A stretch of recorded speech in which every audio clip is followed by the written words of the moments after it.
The yeas are 111, the nays 92, the majority required by the Constitution having voted in the affirmative. For the third straight year under a Republican-controlled legislature, a budget was passed on time and with no tax increases.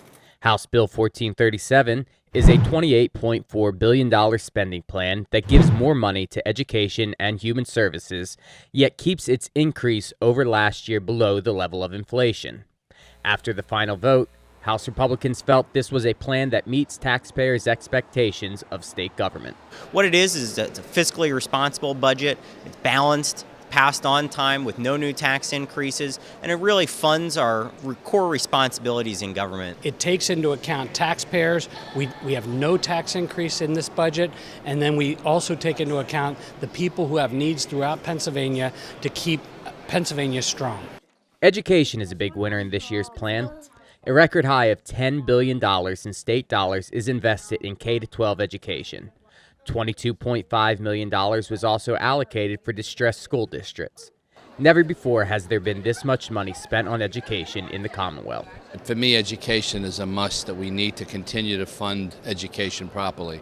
In this budget, I think we've done a pretty good job. We increased the governor's proposal another $10 million, so there's going to be $100 million in basic education, and plus a variety of other different line items to help education along, which I think is very important. Best investment that we can make is in our young students here in Pennsylvania, and because they're the future leaders. Health and Human Services also receive an increase that restores funding to various programs such as anemia research, lupus, and diabetes programs. There is additional money for hemophilia, cystic fibrosis, ALS support services, and more. And nearly $50 million additional dollars will go towards further reducing the waiting lists for those with both physical and intellectual disabilities. I was happy to see that there was an additional $26 million put into the waiting list program for those folks with disabilities, the people that really need those services. House Republicans also reinforced public safety as a top budget priority, funding an additional 290 state troopers. This increase is particularly important for those rural areas where state police provide the only law enforcement service.